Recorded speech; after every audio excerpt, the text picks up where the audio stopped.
Assalamualaikum warahmatullahi wabarakatuh. Innal hamdalillah nahmadu wa nasta'inu wa na'udzu billahi min syururi anfusina wa min sayyiati a'malina. May yahdihillahu fala mudhiyalah wa may yudlil fala hadiyalah. Asyhadu an la ilaha illallah wahdahu la syarikalah wa asyhadu anna Muhammadan abduhu wa rasuluhu la nabiyya ba'da. Allahumma sholli ala sayyidina wa nabiyyina Muhammad sallallahu alaihi wasallam ajmain. Amma ba'du. Segala puji bagi Allah. Hanya kepadanya lah kami memuji, memohon ampun dan memohon pertolongan. Kami berlindung kepadanya dari kekejian diri kami dan kejahatan amalan kami. Barang siapa yang diberi petunjuk oleh Allah, maka tidak ada yang dapat menyesatkannya. Dan barang siapa yang tersesat dari jalannya, maka tidak ada yang dapat memberinya petunjuk. Dan aku bersaksi bahwa tiada sesembahan yang berhak disembah melainkan Allah saja, yang tunggal dan tiada sekutu baginya. Dan aku bersaksi bahwa Muhammad adalah hambanya dan rasulnya, dan tidak ada nabi setelahnya. Ya Allah, curahkanlah rahmat serta kesejahteraan atas Tuhan dan junjungan kami Muhammad sallallahu alaihi wasallam, serta kepada keluarganya, para sahabatnya, dan sampailah kepada kita selaku umatnya. Yang terhormat Dewan Juri, Panitia Pelaksana, serta segenap Dewan Guru yang mudah-mudahan dimuliakan oleh Allah Subhanahu wa Ta'ala. Izinkanlah Al-Faqir ila Rabbihil Qadir menyampaikan sebuah pidato singkat dengan judul Pentingnya Pendidikan Islam dalam Mewujudkan Pemuda Beriman. Saudara hadirin rahimakumullah, Al-Imam Syafi'i rahimahullah ta'ala pernah berkata, Hayatu al-fata bil ilmi wala atuka. Hidupnya seorang pemuda adalah dengan ilmu dan takwa. Seorang pemuda adalah secerah harapan bangsa dan negara. Bagaimana wajah bangsa dan negara Indonesia 10 tahun, 20 tahun, 50 tahun ke depan ditentukan oleh wajah-wajah pemuda saat ini. Sehingga tidak berlebihan jika kita mengatakan Sibanul Yaum Rizalul God, pemuda masa kini adalah pemimpin di masa yang akan datang. Bahkan Allah Subhanahu wa Ta'ala lebih mencintai anak muda yang taat daripada orang tua yang ahli ibadah. Kenapa bisa demikian? Karena jika orang tua menjadi ahli ibadah itu sudah wajar dan memang semestinya. Jika sudah tua masih menjadi biang keladi, alamat kacau dunia ini. Sudah mah bau tanah, masih aja suka bermaksiat. Sedangkan anak muda jiwanya masih berontak, semangatnya masih membara, dan darahnya masih mendidih. Karena keinginannya untuk bebas dari semua aturan yang ada, maka jika ada anak muda yang taat, Allah Subhanahu wa Ta'ala sangat mencintainya. Sebagaimana dalam hadis Nabi Shallallahu alaihi wasallam menyebutkan ada 7 golongan yang akan mendapatkan naungan pada hari kiamat. Yang salah satunya adalah wasa'bun nafsi fi ibadati robbi, seorang pemuda yang menyibukkan dirinya dengan beribadah kepada Tuhannya.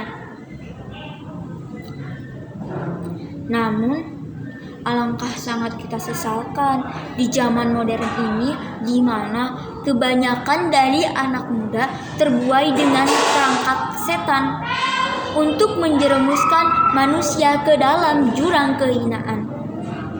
Mereka lebih mencintai budaya barat daripada sunnah nabinya, lebih mengidolakan artis daripada rasulnya, dan lebih mengutamakan kepentingan dunia daripada kepentingan akhiratnya. Hal ini terjadi dikarenakan kurangnya pendidikan agama mereka, sehingga mereka tidak mengetahui bahwasanya ada seorang manusia terkenal, terkeren yang wajib mereka idolakan dan tirukan, yakni baginda Nabi Muhammad Shallallahu Alaihi Wasallam. Para orang tua di zaman ini terlalu mementingkan pendidikan formal tanpa memerdulikan pentingnya pendidikan spiritual. Maka untuk bisa menangkal hal tersebut, hendaklah seorang pemuda itu harus memiliki ilmu dan ketakwaan. Saudara hadirin rahimakumullah, untuk melahirkan serta mewujudkan anak-anak muda yang unggul yang bisa memikul beban kepemimpinan bangsa dan negara di masa yang akan datang, hendaklah kita mendidik mereka dengan 3 pendidikan agung, yakni pendidikan iman, pendidikan Islam, serta pendidikan ihsan. 1. Pendidikan iman bertujuan untuk membentuk anak muda menjadi seseorang yang memiliki keyakinan yang tak tergoyahkan laksana batu karang di tengah laut, yang tak pernah takut diterpa angin kencang, tak risau diterpa ombak, dan tak bergeming diterpa badai. Keyakinan mereka terhadap Allah, para malaikat, para rasul, kitab-kitab, hari kiamat, serta qada dan qadar tidak tergoyahkan, dan mereka tidak akan pernah menjual imannya walaupun dengan dunia dan seisinya. 2.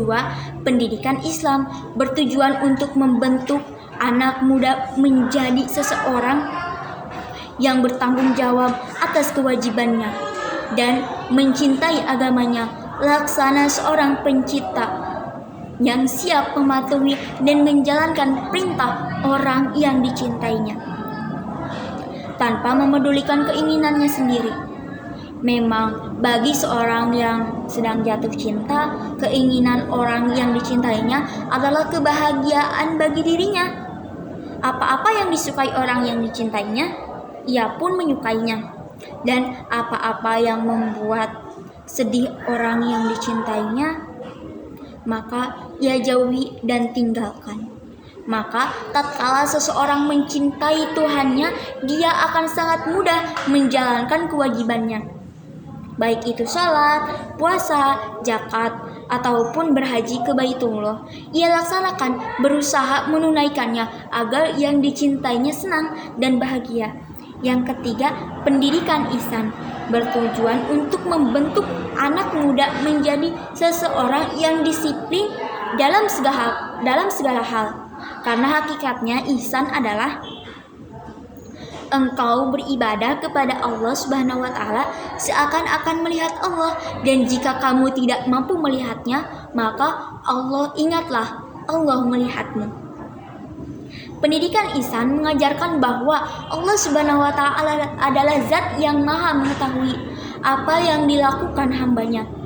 Maka jika seorang telah mencapai derajat ihsan ini, mau itu di tempat ramai, di tempat sepi, di tempat gelap ataupun terang, di pasar ataupun di masjid, dia tidak akan pernah berani bermaksiat kepada Allah, karena di dalam jiwanya telah tertanam, meskipun tidak ada manusia yang melihat, tapi yang maha melihat mengetahuinya.